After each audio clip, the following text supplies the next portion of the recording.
There's no fooling you on this one.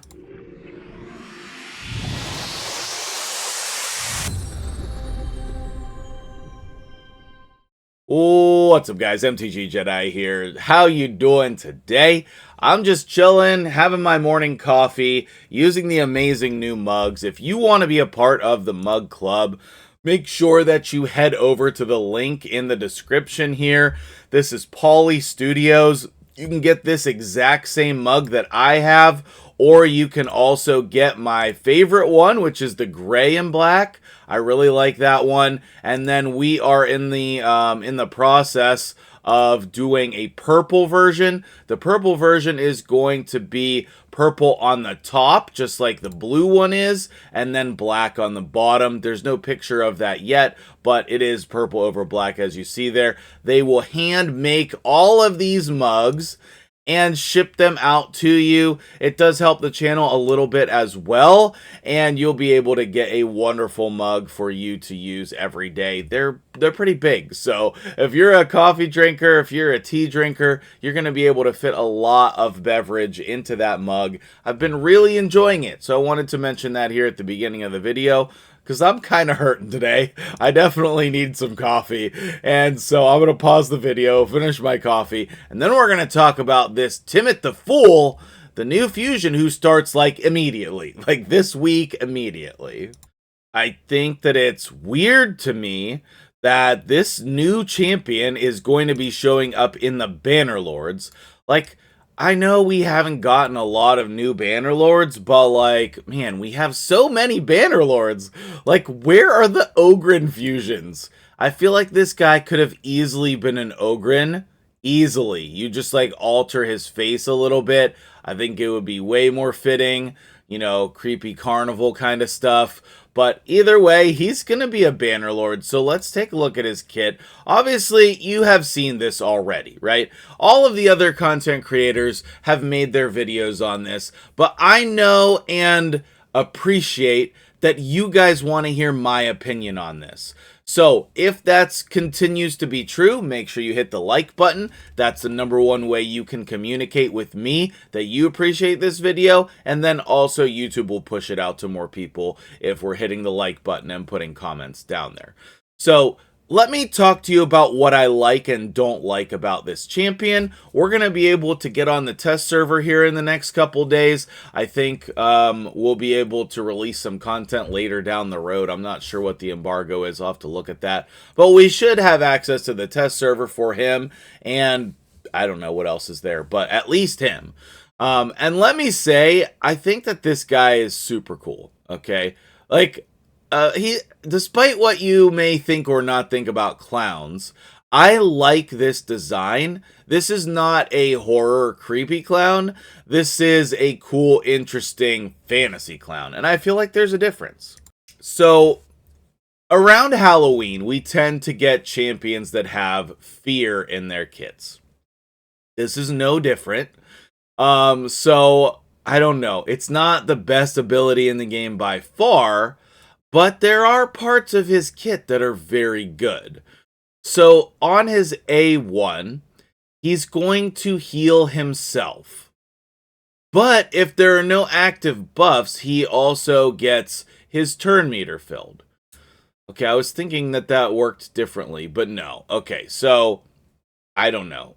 That seems, I don't know, just like a normal A1. Like, we're not going to be like, oh yeah, I definitely need to build him for that Carnival Hammer ability. No, we're not going to do that, okay? Now, as far as his A2, that's, I think, where we get the most important thing, okay? He has an AoE that decreases the duration of all enemy buffs by 3 turns. And then, if there are no active buffs, he grants an extra turn. And I don't know, let's go like take a quick look at a couple champions with buffs, but I think the majority of the champions have buffs for 2 to 3 turns, so we would be getting all of the buffs. Alright, if we come in here and we look at a very common champion like Duchess, she puts her buffs up for 2 turns. The other one that we probably want to think about is Siphi. Siphi puts the buffs up for 2 turns. And so I think the majority of the champions in the game put things up for 2 turns, unless there's extensions, which would get you to 3 turns. But are there any champions who put buffs up for 3 turns? I'm sure there are, but I don't think there's a single champion who puts buffs up for 4 turns. Correct me if I'm wrong, let me know in the comments below. So what this means is that this is an ability on the A2 here that you're going to decrease the duration of all buffs on the opposing team, including Stone Skin, including any kind of buffs that they're going to put up, and then they will have no buffs.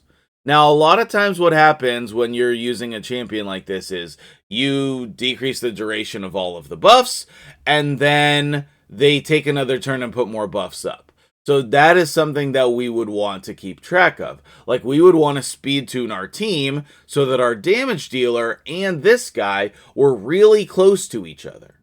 Okay? But I think this A2 is very powerful. I've been keeping in the back of my mind trying to make a video on Andrysia from the High Elves, because she does the same thing. Okay, she decreases the duration of all of the enemy buffs by 2 turns. The rest of her kit is also really cool. I think this is one of the most underrated champions in the game. She's amazing. I used her for that faction challenge with Deadwood a year ago or whatever. So she's really amazing. And I think that this guy reminds me of a legendary version of her. But if he's good, then she's also good. And I think that that could be something that really impacts all of the different arena modes. So this A2 is very appealing to me in terms of we might actually use this champion, okay? Now, if you have Kaja, which we don't know how to get her, I'm not even sure that I'm saying that right, but I think so. Tell me what you think. We don't know what her kit does yet. We don't know how to get her. I assume it'll just be like a 10x or a guaranteed or something. But with her, we don't know what she's going to do or how that's going to be impactful. But he can always get the extra turn himself. And then his A3 is like a Lady Kimmy type of a thing. He does the increase accuracy on all allies, and then does something else alongside with the attack.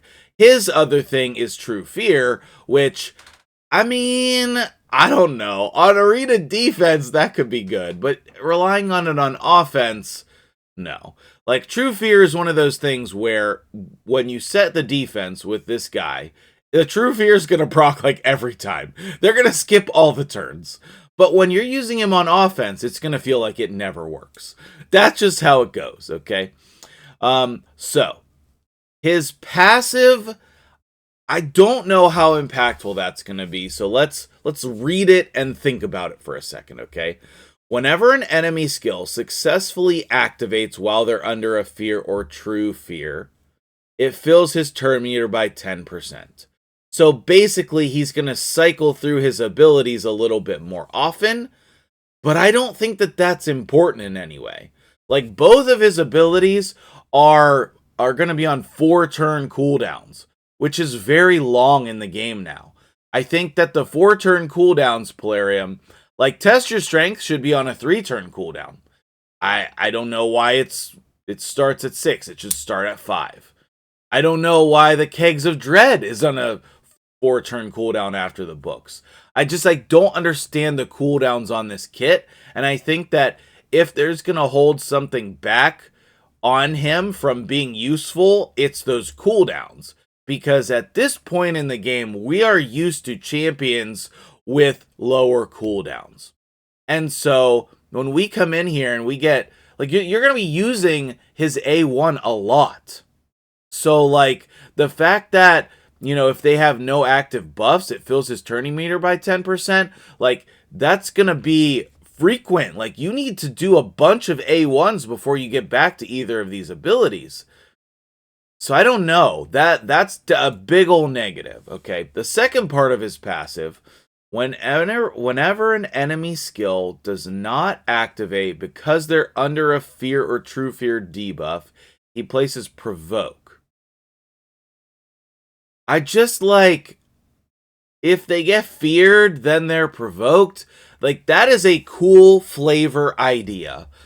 Very fitting for this carnival guy.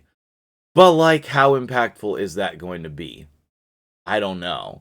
And, like, you would love to place him on a team where someone's using fear a lot, but that's not good. That's not good in the game. So, I do like his kit, number one. I specifically like the A2, number two. But I think there are a lot of things holding him back from actually being good in the game. All of that might be out the door, because maybe the only thing you need in live arena is strip the buffs and then kill them without proccing the stupid sheep. Like, is this ability, getting around the sheep, good enough that you would want to spend your time getting this champion? I don't know. I think we need to test Andrysia more, and maybe that will give us more information on how good this is going to be. Because if I'm being honest, Andrysia's passive, that is kind of like a Necrit ability, her A2 has a stun, and her A1 does the decreased crit damage to, like, lower people's damage. I kind of like her kit better. But with that being said, she only decreases the duration by 2 turns. And I think that that's still good enough, but I don't know for sure. So what I want to know is, what do you think about this guy? I think most people will say this is the worst fusion of 2023. That's what I think most people will say. I think he fits in with, the noble type champions. Like, let's navigate over there real quick. Is it possible that this is what makes noble good in the game? I don't think so. So, right here.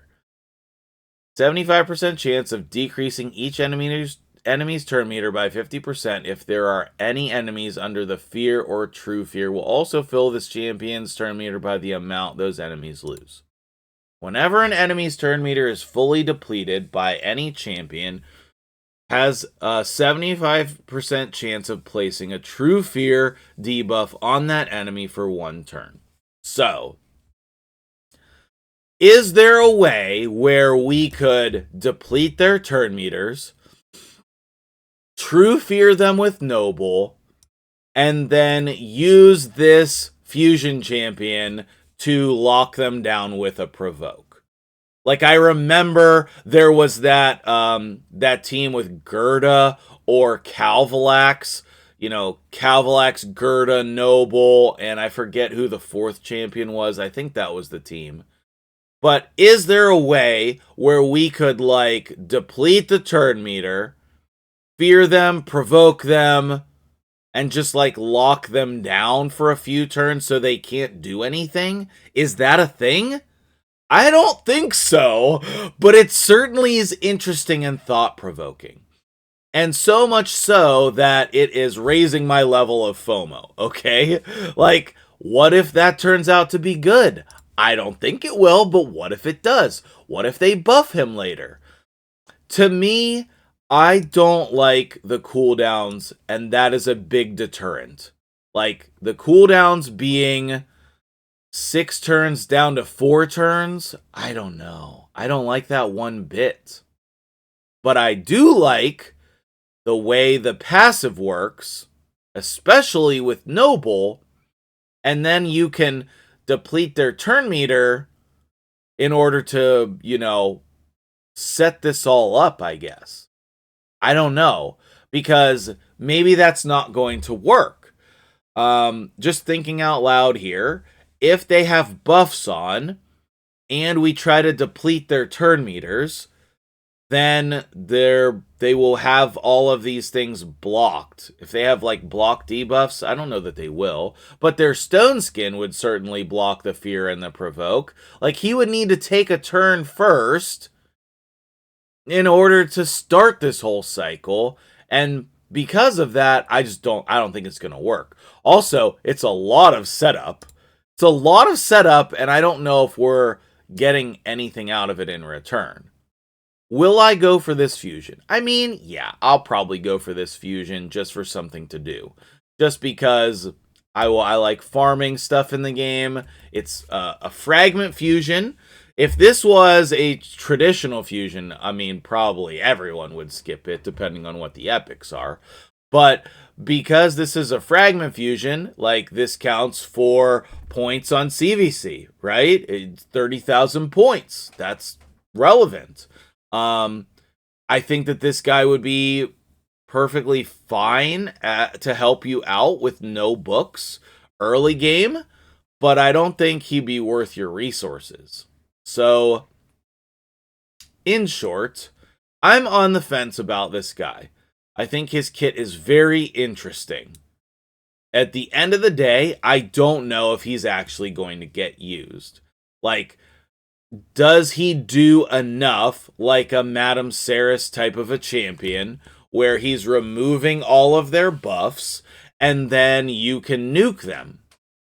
I don't know. That's what we need to figure out. Let me know what you think in the comments below. And if you appreciate my opinions, hit the like button and tell me what yours are. Thank you for watching. I'm MtgJedi. I hope you have a wonderful day. More videos to come. Well, make sure you check out the one from yesterday with the Sylvan Watchers, okay? We had a new content creator on there. Make sure you go check him out, and I'll see you guys in the next video.